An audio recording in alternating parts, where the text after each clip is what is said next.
So how do you think the conference is going so far? I think that is good. Bona tarda a tothom. Estem aquí amb el professor Ken Larson, investigador principal del Departament Changing Places del Media Lab al MIT. Ens acompanya en aquestes jornades de la innovació a través de, diguéssim, aquesta connexió amb la Fundació Actuatec i aquest projecte que la Fundació té amb el Media Lab sobre intentar transformar Andorra en un living lab. Aleshores, li farem unes quantes preguntes per saber la seva opinió sobre innovació. Welcome, Ken. Thank you very much for joining us and for coming to Andorra, and we're very happy to having you. Just we would like to know your thoughts on innovation on the Congress, the project. So to start, I would like to ask you if you think that the meaning of the word innovation is different in Andorra than in the US. Are we talking about the same? Oh, that's an interesting question. I think the word innovation means different things in different places to different people. In the US and actually in Europe, quite often, mayors are thinking about innovation districts in cities. Usually what they're referring to is a district in the city that supports tech startups. But I think innovation actually is much broader than that. You can have all kinds of innovation. So I think in Andorra, we tend to define it a little more broadly than you might say for an innovation district around an MIT, where it's very much about technology. It could be about really anything. That's good. And how do you envision this Andorra Living Lab? How do you see? Are we ready to transform Andorra in a living lab? Of course, you're ready. Yeah. Of course, you're ready. I think, and why am I interested in Andorra? I think we're interested in taking the work that we've been doing at MIT for many, many years and finding a way to have impact in the world and to deploy these ideas. To get things out into the world, if you're an academic like I am, I think one way is to form a collaboration to test these ideas in real world contexts. They can be urban, you can have housing, urban living labs, workplace living labs, but I think in Andorra we're looking at an urban innovation where we can test innovation in the context of everyday living. So we're looking at new mobility systems that can help transition away from private cars to more sustainable models, innovation related to health and well-being or urban planning. There are many ideas that we can look at. Andorra is a very small country, which means there are some disadvantages compared to very large companies, but there are also some real advantages. For example, Andorra should be able to make decisions and set regulations much more quickly than a large country. Just like a large company is often it's very difficult to deploy innovation sometimes, whereas a smaller, more agile startup company, they can try lots of things very quickly. So I think of Andorra as somewhat equivalent to a smaller, more agile startup company that can be very quick to try ideas. Yeah, that's right. In terms of collaborations, I think that this project with the foundation is really important for us. I think that we are on the right path. How do you believe we can engage more with people, with the students, or just bring people to the project? Well, that's an excellent question, because the goal of our project here in Andorra, in my mind, is to plant these seeds that can grow locally. The project will be a failure if, when our project's over, the people in Andorra don't continue it. It will be a success if we can get some new projects going in collaboration with people in Andorra so that it has a life of its own. I think it's very important to engage with the young people in the universities, and I've been very pleased to see the kind of energy and excitement of some of the young people working on the project. I think we can engage with companies, Veda, Andorra Telecom. We can engage directly with the ministers. That's another great advantage of working in a place like Andorra. We have a project in Germany, but I can't just call up a minister and talk to the minister in Germany. I can have coffee with a couple of ministers, like I did this morning here in Andorra, and talk directly about new ideas and policy. I think in the end, back to innovation. If you are going to enable innovation in a place like Andorra, there are at least 3 areas one needs to focus on. It's related to design, urban planning, and infrastructure and the like. It's related to technology. At MIT, we like technology. We do a lot with technology. But it's also related to public policy. So I think successful ideas at the scale of a country like Andorra means bringing together those 3.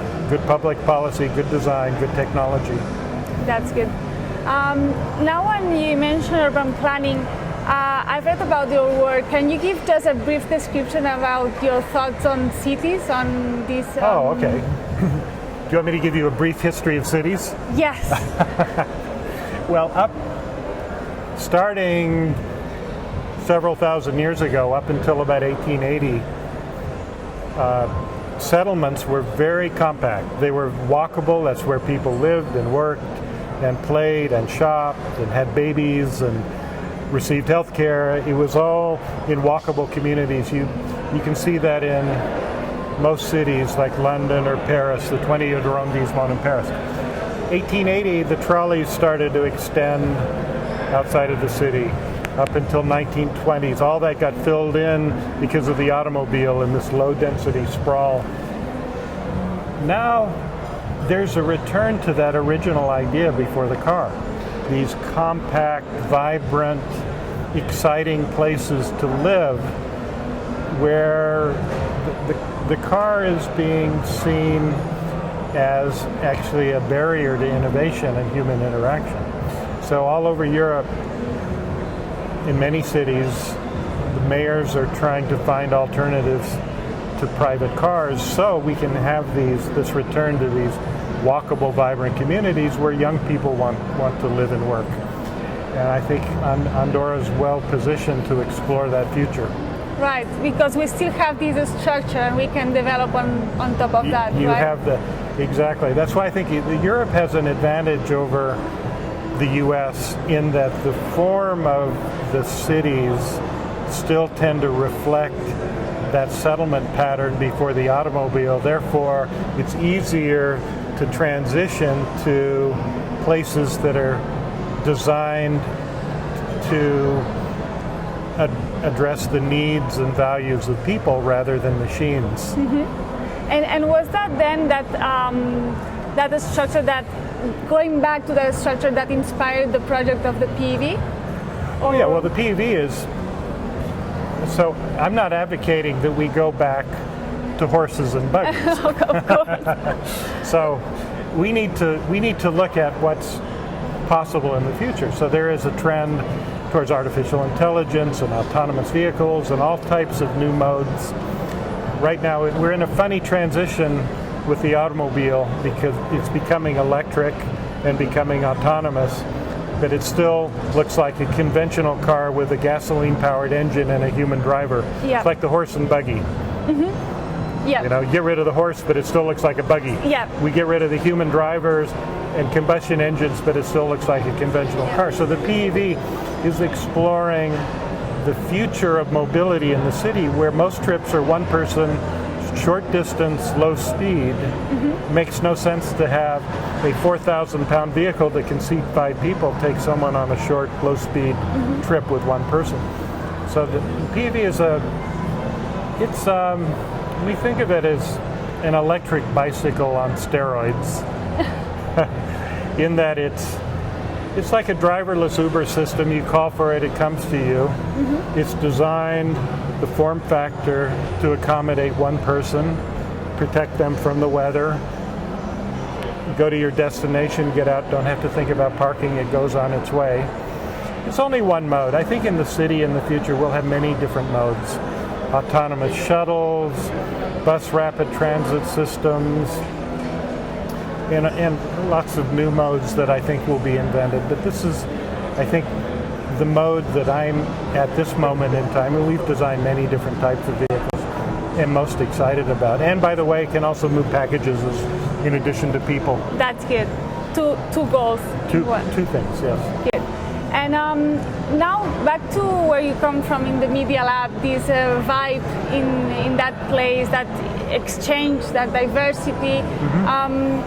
Do you think that it's going to be easy for us to import that philosophy and create this center of innovation? And I don't know what they're going to understand by innovation, but create this diversity in such a small place? Well, to be honest, I think it's much easier for young people to think that way than mid-career people. Some of this will be a generational transformation. Interesting. But, young people, your generation, are beginning to become decision makers. And I think the transition will happen probably very quickly. I think it's happening all over the world, very, very rapidly, but particularly on the coasts of the U.S. and Northern Europe. I think that's where it's beginning. But I think Andorra, the leaders at government, the ministers that I have met, I think are fantastic. They have big ideas, they're smart, they're creative. I think the young people have lots of energy, they're smart, they're creative. Andorra, if it can find a way to rapidly experiment with new regulations, new public policy, take advantage of new design, new technologies, it can be a model for the world. I'm happy to hear that, and then proud of my country to at some point be not leading innovation, but at least be at the top of these leaders. No reason why not to. That's really good. And then just to finish the interview, you've been a few times in Andorra. Yes. What do you like it in terms of what's the thing that you like the most from this country? I like the people. People? I like the food. I like the good wine. Good. I like the clean air. I like the mountains. I love the river. Wow, you love pretty much everything. I love being close to Barcelona because I love Barcelona. Good, good. But at least the first thing that you mentioned is people, that's really good. Yeah. Thank you very much for your time and for your thoughts, and thank you. Thank you.